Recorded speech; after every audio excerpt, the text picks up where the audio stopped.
엽시! 안녕하세요, 엽티입니다. 최근 QCY가 미쳤다는 소리를 들을 정도로 정말 다양한 제품들을 쏟아내고 있죠.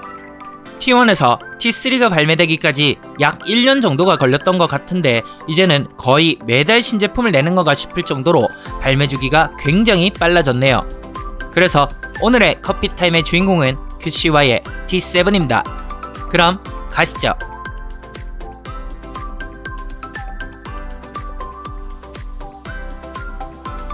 먼저 패키징부터 확인해보죠.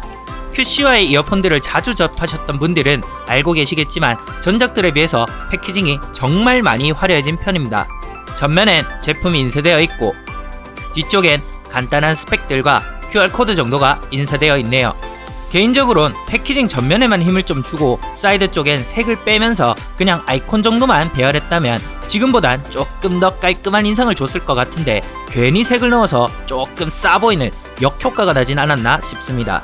그래도 패키징 자체는 꽤 짜임새 있게 만들어져서 제품들이 서로 부딪히거나 하진 않지만 여전히 재활용 종이를 쓴 것 같은 느낌이 드는 패키징은 저가형이란 인상을 지우기엔 좀 역부족이에요. 다음엔 구성품입니다. 유닛이 들어간 케이스, 그리고 USB Type-C 케이블과 간단한 사용 설명서가 들어있네요.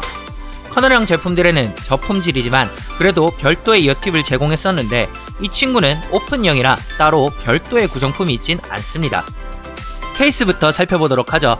전체적인 마감은 무광의 매트한 질감으로 되어 있는데 탄산 분필이라고 조금 매끌매끌한 질감을 가진 분필의 옆면을 만지는 것과 매우 유사한 질감입니다. 썩 그렇게 고급스럽지는 않네요. 전면엔 페어링 버튼과 함께 LED 인디케이터가 탑재되어 있고 힌지는 이 정도면 합격점이라 생각하는데 물론 에어팟의 그것과 아주 동일한 수준의 힌지는 아니지만 자성이 꽤 강한 편이라 어느 정도 쫀쫀한 느낌을 주기도 하고 힌지 자체도 꽤 부드럽게 열리는 편이라 싸구려 힌지를 사용했다는 느낌은 들지 않아요.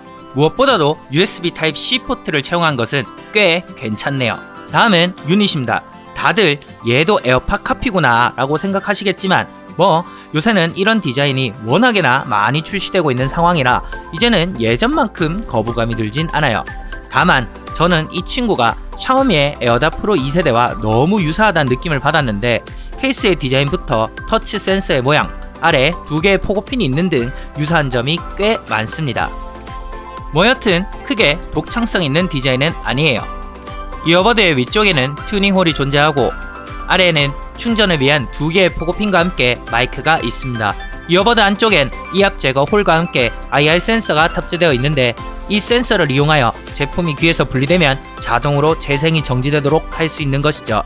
이어버드 바깥쪽에는 터치를 통해 여러가지를 컨트롤할 수 있도록 되어 있는데 생각했던 것보다 터치 인식률은 꽤 괜찮은 편이에요.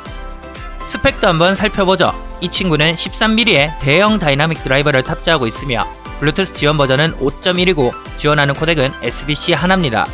충전 시간은 유닛, 케이스 모두 1시간 반에서 2시간 정도면 완충이 된다고 하고 사용 시간은 유닛당 3시간에서 3시간 반 정도로 케이스까지 포함하면 약 12시간 정도 사용할 수 있다고 해요.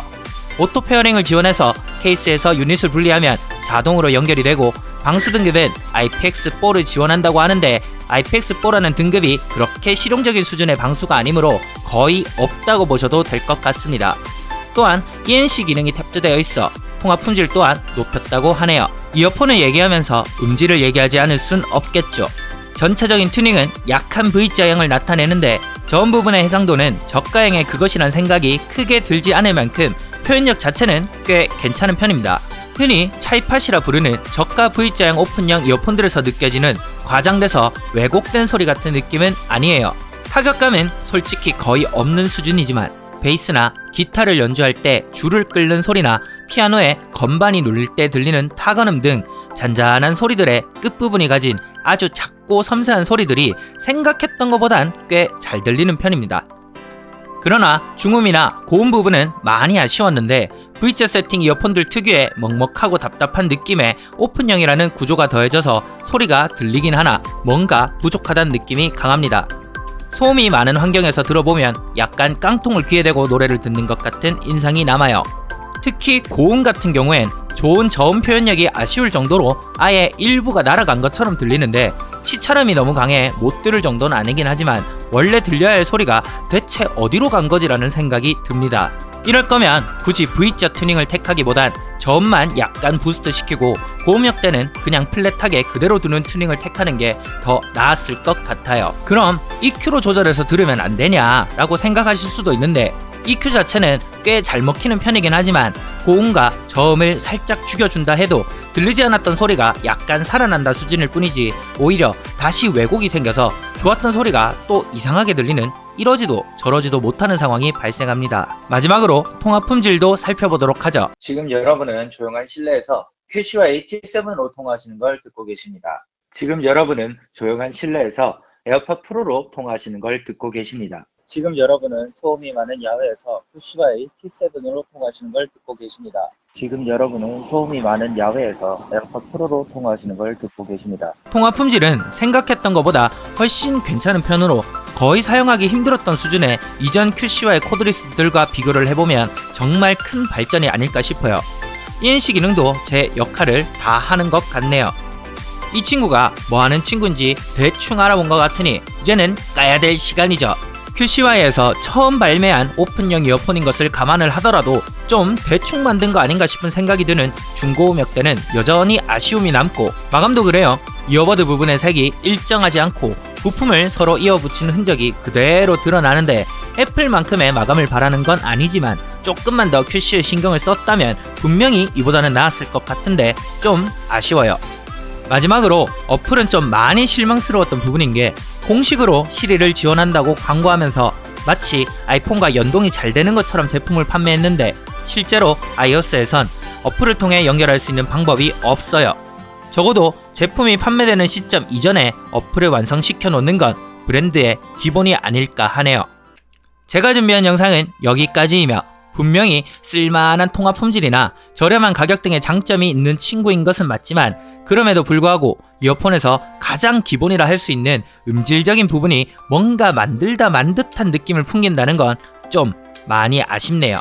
더욱이 QCY의 경우 가격 대비 수준 높은 음질이라는 캐릭터 하나로 지금의 위치까지 올 수 있었다는 걸 생각해보면 이번 친구는 QCY라는 브랜드의 강점들을 도로 날려버린 것 같은 느낌을 받았습니다.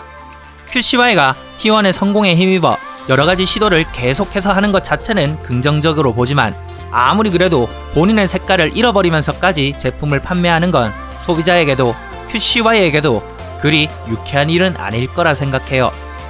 제품과 관련된 질문은 아래에 남겨주시면 제가 아는 한 최대한 답변 드리도록 하고 저는 또 맛있고 유익한 친구들과 함께 돌아오도록 하겠습니다.